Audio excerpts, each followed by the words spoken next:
Hello viewers, मैं astro sir से सुरेंद्र राय स्वागत करता हूं आपका अपने चैनल में और उम्मीद करता हूं कि आप बहुत ही बढ़िया होंगे। 2023 कैसा रहेगा मकर राशि वालों के लिए, कैसा रहेगा उनका हेल्थ, कैसा रहेगा उनका कैरियर, कैसा रहेगा वेल्थ, इन सारी चीज़ों पर आज हम विशेष जानकारी लेकर आए हैं। लेकिन एक रिक्वेस्ट आपसे हम ज़रूर करना चाहेंगे कि यदि अभी तक आपने मेरे चैनल को सब्सक्राइब नहीं किया है तो कृपया कर सब्सक्राइब जरूर कर लेंगे। बेल आइकन को भी दबाना मत भूलिएगा, इससे आपको नए वीडियो की जानकारी मिलती रहेगी। दोस्तों, 2023 अब दूर नहीं है, इसलिए मैं अग्रिम रूप से आपको नव वर्ष की हार्दिक शुभकामनाएं देता हूं और ईश्वर से यही प्रार्थना करता हूं कि आपका नया वर्ष मंगलमय हो। मेरा जो वार्षिक फल है वह लग्न और राशि दोनों पर आधारित है। इसे आप नामाक्षर के अनुसार भी देख सकते हैं। 2023 में कुछ खास ग्रहों का राशि परिवर्तन होने जा रहा है, जिनमें शनि हैं, बृहस्पति हैं, राहु हैं, केतु हैं। खास करके वार्षिक फलादेश में इन्हीं ग्रहों पर ज़्यादा विचार किया जाता है, कारण कि ये लंबे अवधि तक एक ही राशि में रहते हैं। बाकी ग्रहों का भी प्रभाव पड़ता है, लेकिन उनका प्रभाव क्षणिक होता है। अतः इसलिए हम लोग इन्हीं ग्रहों पर ज़्यादा ध्यान केंद्रित करते हैं और इन्हीं ग्रहों का राशि परिवर्तन 2023 में ही होने जा रहा है। जैसे 17 जनवरी 2023 को शनि अपनी राशि परिवर्तन कर रहे हैं, ये मकर राशि से निकलकर कुंभ राशि में जा रहे हैं। बृहस्पति 21 अप्रैल को ये मीन राशि से निकलकर मेष राशि में जा रहे हैं। राहु 30 अक्टूबर को मेष राशि से निकलकर ये मीन राशि में आ जा रहे हैं। उसी तरह से केतु तुला को छोड़कर कन्या में जा रहे हैं।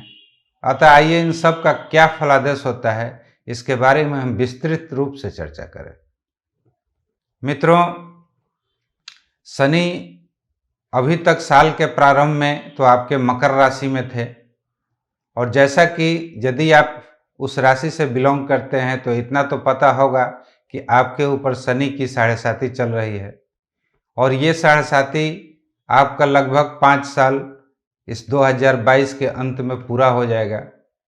और जिन ही शनि राशि परिवर्तन करेंगे, आप शनि के 7.5 के तृतीय फेज में आ जाइएगा, यानी 2.5 साल आपको और ये शनि की 7.5 रहेगी। अब इसका 5 साल आपने कैसे गुजारा, ये एक अलग मुद्दा है। हो सकता है कि आपने बहुत बढ़िया भी किया हो, या ये भी हो सकता है कि जो 5 साल आपका जो गुजरा हो बहुत बुरा गुजरा हो। अतः एक शनि की 7.5 ये एक अलग विषय है, इसके बारे में कभी विस्तार से वीडियो बनाऊंगा। लेकिन फिलहाल हम 2023 की वार्षिक फल क्या है मकर राशि या मकर लग्न वालों के लिए, इसके बारे में आज हम चर्चा कर रहे हैं। मित्रों, तो ये 17 जनवरी को जो ही मकर राशि से निकलकर कुंभ राशि में जाएंगे तो ये आपके द्वितीय भाव में शनि चले जा रहे हैं। अब द्वितीय भाव में क्या फल होगा? द्वितीय भाव धन का भाव होता है, परिवार का भाव होता है, वाणी का भाव होता है।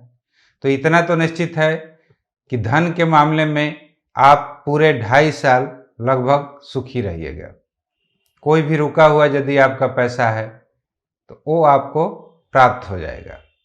परिवार से भी आपको काफ़ी सहयोग मिलेगा।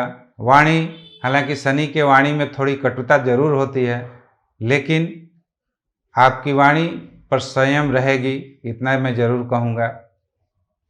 अब इनकी जो तृतीय दृष्टि है वो पड़ रही है आपके चतुर्थ भाव पर, और चतुर्थ भाव ये मेष राशि है। वहाँ पर इनकी जो दृष्टि है वह कुछ खास अच्छा प्रभाव नहीं डालेगी, क्योंकि मेष राशि इनके लिए नीच की हो जाती है। हो सकता है कि जमीन या मकान संबंधी अगर कोई विवाद हो तो वो विवाद फिर से नए रूप में खड़ा हो जाए। अतः इससे थोड़ी सी आपको सावधानी बरतनी होगी।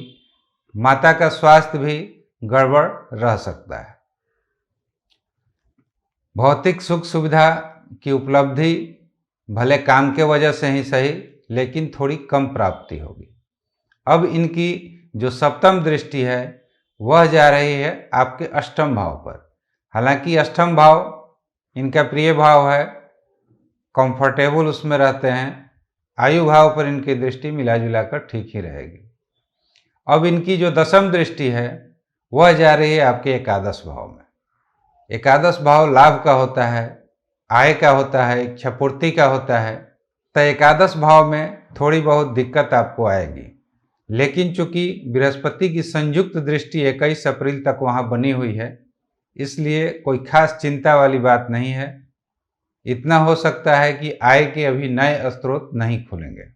धन भाव में आप सुखी रहिएगा, धन मिलेगी आपको, रुका हुआ पैसा मिल जाएगा, लेकिन आय का जो नया साधन खुलना चाहिए, नया स्रोत खुलना चाहिए, उसमें थोड़ी बहुत कमी आपको देखने को मिलेगी। तो ये तो रही शनि की बात। अब चलिए हम बृहस्पति पर चलते हैं कि बृहस्पति जो आपके तृतीय भाव में बैठे हुए हैं वे क्या फल करेंगे। तो 21 अप्रैल तक बृहस्पति आपके तृतीय भाव में मीन राशि में बैठे हुए हैं। मैं जो भी अभी फलादेश कर रहा हूँ 21 अप्रैल तक ही उसे आप समझिएगा। 21 अप्रैल के बाद उनके फलादेश में अंतर आ जाएगा। अब बृहस्पति खुद के अपने भाव में बैठे हुए हैं, हालांकि थर्ड भाव उनका कंफर्टेबल भाव नहीं है, लेकिन फिर भी अपने ही राशि में है। और यहाँ पर शनि और राहु अगल बगल में आ जाने के कारण बृहस्पति पाप कर्तरी योग में फंस जा रहे हैं। अतः बृहस्पति का फल आधा हो जाएगा। राहु और शनि के चलते आपको नाहक एक भय उत्पन्न होगा। भय का कोई कारण नहीं होगा, लेकिन मन में ऐसी अशांति सी बनी रहेगी, आपको एक छोटा मोटा भय उत्पन्न होता रहेगा। अब इसके बाद बृहस्पति की जो दृष्टियां हैं वह बढ़िया है। एक दृष्टि इनकी जा रही है आपके सप्तम भाव पर। सप्तम भाव पर उच्च की दृष्टि जा रही है, वहाँ पर चंद्र की राशि कर्क है। अतः जिन लोगों की शादी विवाह अभी तक सेट नहीं हुई है, तो पूरी उम्मीद है कि अप्रैल तक उनकी शादी विवाह कहीं ना कहीं सेटल हो जाएगी। पति या पत्नी को लेकर कोई शुभ समाचार की प्राप्ति आपको जरूर हो सकती है अप्रैल तक। इसके बाद कोई नया व्यवसाय भी आपका खड़ा, भले आमदनी न हो, लेकिन कोई नया व्यवसाय आपका खड़ा हो सकता है इस सप्तम भाव पर बृहस्पति की दृष्टि होने की वजह से। अब इनकी जो सप्तम दृष्टि है वो पड़ रही है आपके भाग्य भाव पर। भाग्य भाव नवम भाव होता है, पिता का भी होता है, भाग्य का भी होता है, धर्म का भी होता है। अतः भाग्य आपका ऊंचा चढ़ा रहेगा, भाग्य में कोई कमी नहीं आएगी, पिता की तरफ से पूर्ण रूप से सहयोग मिलेगा। सप्तम भाव की दृष्टि इनकी अच्छी है। और एक दृष्टि इनकी जा रही है एकादश भाव पर। जैसा कि मैं अभी बोला था कि शनि थोड़ा बहुत आपके एकादश भाव में कमी करने की कोशिश करेंगे, लेकिन चूंकि बृहस्पति की दृष्टि 21 अप्रैल तक वहाँ पड़ रही है, इसलिए उसमें कोई दिक्कत आने वाली नहीं है और निरंतर लाभ बनाए रखेंगे 21 अप्रैल तक। अब 21 अप्रैल के बाद बृहस्पति अपनी राशि परिवर्तन करेंगे। ये अपनी खुद की राशि को छोड़कर ये जाएंगे मेष राशि में। अब वहाँ पर क्या स्थिति हो, मेष राशि में जाने के चलते सबसे तो पहले वहाँ राहु बैठे हुए हैं, तो एक तो पाप कर्तरी योग से तृतीय भाव आपका दूषित रहेगा ही, साथ में गुरु चंडाल योग भी लग जा रहा है। बृहस्पति को अभी भी बल प्राप्त नहीं होने वाला है जब तक कि राहु बृहस्पति से हट नहीं जाते हैं। गुरु का जो भी स्थानीय बल होगा वह कम हो जाएगा, लेकिन उनकी दृष्टियों में ताकत रहेगी। अब इनकी जो दृष्टियां हैं, एक दृष्टि पड़ेगी अष्टम भाव पर जो आयु का है, आयु के बारे में ठीक रहेगा, आपका स्वास्थ्य ठीक रहेगा। अब इनकी जो सप्तम दृष्टि है वह जा रही है दसम भाव पर। दसम भाव कैरियर का होता है। हो सकता है कि इस समय आपके कैरियर में कुछ ग्रोथ आए, जो नौकरी वगैरह कर रहे हैं तो उसमें कुछ प्रमोशन की संभावनाएं हो सकती है, या जिन लोगों की नौकरी अभी तक नहीं लगी है, हो सकता है कि इस समय पर आपका ज्वाइनिंग वगैरह आ जाए अप्रैल के बाद। ये पूरे साल तक रहेगा। अब एक दृष्टि इनकी जो पड़ रही है सबसे बढ़िया है, वह जा रही है द्वादश भाव पर। द्वादश भाव ये अपने खुद के राशि पर दृष्टि डाल रहे हैं। अतः द्वादश भाव मोक्ष का भी होता है, लेकिन ये देश विदेश का भी होता है। जो लोग विदेश जाने की इच्छुक हैं, वीज़ा वगैरह ले रहे हैं या लेना चाह रहे हैं, तो ये आसानी से वीज़ा ले सकते हैं। कोई ना कोई ऐसा चांस बनेगा कि ये आराम से विदेश जा सकते हैं। अगर एमएनसी में काम आप कर रहे हैं तो हो सकता है आपको ऐसा चांस मिले कि आपको विदेश तक सफ़र करना पड़े। अतः बृहस्पति की ये जो दृष्टियां हैं बिल्कुल सही है। अब 30 अक्टूबर को राहु अपनी राशि परिवर्तन कर रहे हैं। ये मेष राशि को छोड़कर मीन राशि में जा रहे हैं। अब मीन राशि इनके लिए कैसा रहेगा?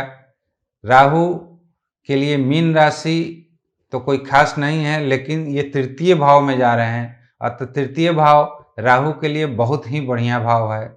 सबसे बड़ी बात तो यह है कि जो बृहस्पति का स्थान या बृहस्पति अभी तक पापकर्तरी योग में थे वो समाप्त हो जाएगा। ये गुरु चंडाल योग जो लग रहा था वो भी समाप्त हो जाएगा। राहु के वहाँ चले जाने के कारण आप में जो एक भय था वो भय समाप्त हो जाएगा और जबरदस्त साहस और संघर्ष करने की क्षमता आप में आ जाएगी।